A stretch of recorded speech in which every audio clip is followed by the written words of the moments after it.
Otters. I have another story for you this week, and it's called Stripes. And it's all about why it's important to be yourself, and that what makes you unique is what makes you amazing. So this is called A Bad Case of Stripes by David Shannon.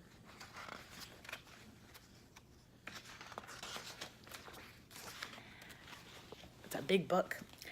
Camilla Cream loved lima beans, but she never ate them. All of her friends hated lima beans, and she wanted to fit in. Camilla was always worried about what other people thought of her. Today, she was fretting even more than usual. It was the first day of school, and she couldn't decide what to wear. There were so many people to impress. She tried on 42 outfits, but none seemed quite right. She put on a pretty red dress and looked in the mirror. Then she screamed. Her mother ran into the room, and she screamed too. "Oh, my heavens," she cried. "You're completely covered with stripes." This was certainly true. Camilla was striped from head to toe. She looked like a rainbow. Mrs. Cream felt Camilla's forehead. "Do you feel all right?" she asked. "I feel fine," Camilla answered, "but just look at me." "You get back in bed this instant," her mother ordered. "You're not going to school today." Camilla was relieved. She didn't want to miss the first day of school, but she was afraid what the other kids would say, and she had no idea what to wear with those crazy stripes. Were you a little bit nervous on the first day of school? You want to know a secret? Your teachers are too. I remember I was always so excited, but just a little bit nervous every single first day. That afternoon, Dr. Bumble came to examine Camilla. "Most extraordinary," he exclaimed. "I've never seen anything like it. Are you having any coughing, sneezing, runny nose, aches, pains, chills, hot flashes, dizziness, drowsiness, shortness of breath, or uncontrollable twitching?" "No," Camilla told him. "I feel fine." "Well then," Dr. Bumble said, turning to Mrs. Cream, "I don't see any reason why she shouldn't go to school tomorrow. Here's some ointment that should help clear up those stripes in a few days. If it doesn't, you know where to reach me." And off he went. The next day was a disaster. Everyone at school laughed at Camilla. They called her Camilla Crayon and Knight of the Living Lollipop. She tried her best to act as if everything were normal, but when the class said the Pledge of Allegiance, her stripes turned red, white, and blue, and she broke out in stars. The other kids thought this was great. One yelled out, "Let's see some purple polka dots." Sure enough, Camilla turned all purple polka dotty. Someone else shouted, "Checkerboard," and a pattern of squares covered her skin. Soon, everyone was calling out different shapes and colors, and poor Camilla was changing faster than you can change channels on a TV. That night, Mr. Harms, the school principal, called. "I'm sorry, Mrs. Cream," he said. "I'm going to have to ask you to keep Camilla home from school. She's just too much of a distraction, and I've been getting calls from the other parents. They're afraid those stripes might be contagious." Camilla was so embarrassed. She couldn't believe that 2 days ago everyone liked her. Now, no one wanted to be in the same room as her. Her father tried to make her feel better. "Is there anything I can get you, sweetheart?" he asked. "No, thank you," sighed Camilla. What she really wanted was a nice plate of lima beans. But she had been laughed at enough for one day.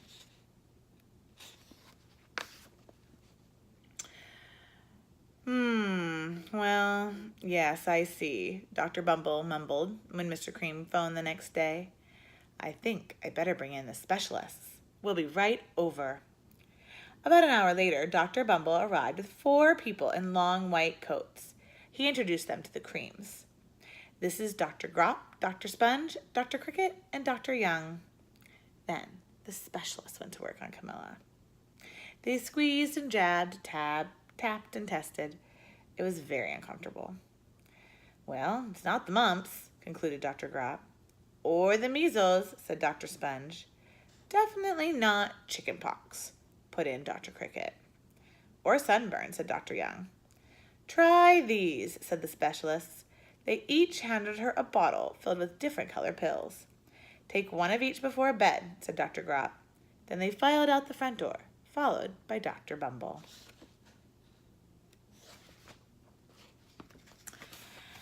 That night, Camilla took her medicine. It was awful.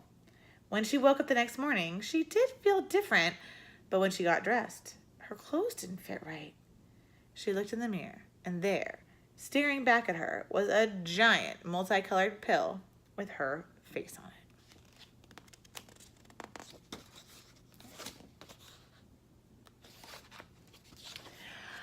Dr. Bumble rushed over as soon as Mrs. Cream called, but this time, instead of the specialists, he brought the experts. Dr. Gord and Mr. Mellon were the finest scientific minds in the land.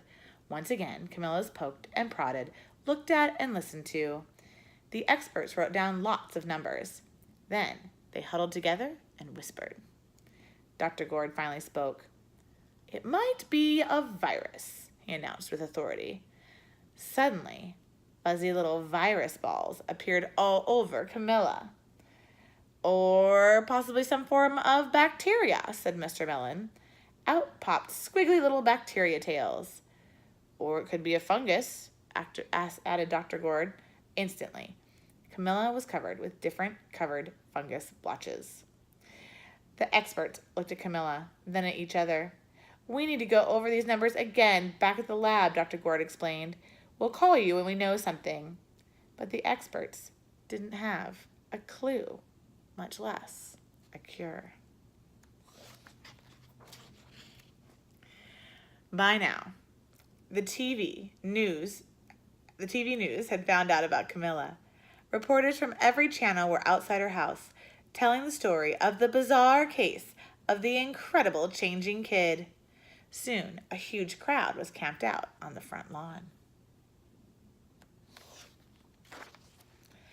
The Creams were swamped with all kinds of remedies, from psychologists, allergists, herbalists, nutritionists, psychics, an old medicine man, a guru, and even a veterinarian. Each so-called cure only added to poor Camilla's strange appearance until it was hard to even recognize her. She sprouted roots and berries and crystals and a long furry tail, but nothing worked. One day, a woman who called herself an environmental therapist claimed she could cure Camilla. Close your eyes, she said. Breathe deeply and become one with your room. I wish you hadn't said that, Camilla groaned. Slowly she started to melt into the walls of her room. Her bed became her mouth, her nose was a dresser, and 2 paintings were her eyes. The therapist screamed and ran from the house. What are we going to do? Cried Mrs. Cream. It just keeps getting worse and worse. She began to sob. You see the trees in the picture are her eyes. And here's her nose. Here's her mouth right here. Poor Camilla. What do you think it's going to take for her to get better? I don't know either. We'll just have to see. At that moment, Mr. Cream heard a quiet little knock at the front door. He opened it, and there stood an old woman who was just as plump and sweet as a strawberry. Excuse me, she said brightly, but I think I can help. She went into Camilla's room and looked around. My goodness, she said with a shake of her head. What we have here is a bad case of stripes. One of the worst I've ever seen. She pulled a container of small green beans from her bag. Here, she said, these might do the trick. Are those magic beans? Asked Mrs. Cream. Oh, my, no, replied the kind old woman. There's no such thing. These are just plain old lima beans. I'd bet you like some, wouldn't you? She asked Camilla. Camilla wanted a big, heaping plateful of lima beans, more than just about anything. But she was still afraid to admit it. Yuck, she said. No one likes lima beans, especially me. Oh dear, the old woman said sadly. I guess I was wrong about you. She put the beans back in her bag and started toward the door. Camilla watched the old woman walk away.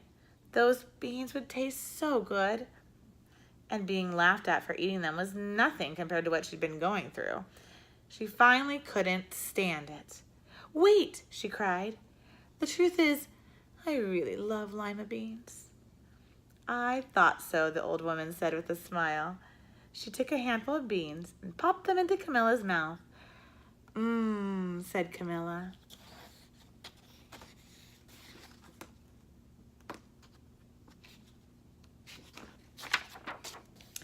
Suddenly, the branches, feathers, squiggly tails began to disappear. The whole room swirled around. When it stopped, there stood Camilla, and everything was back to normal. I'm cured, she shouted. Yes, said the old woman. I knew the real you was in there somewhere. She patted Camilla on the head. Then she went outside and vanished into the crowd. All she had to do was be herself. Isn't that amazing? It's the best thing you can be, you know. Afterward, Camilla wasn't quite the same. Some of the kids at school said she was weird, but she didn't care a bit. She ate all of the lima beans she wanted, and she never had even a touch of stripes again. And that's Stripes by David Shannon. I hope you like our story, and I can't wait to see you tomorrow, Otters. Go Otters, splash.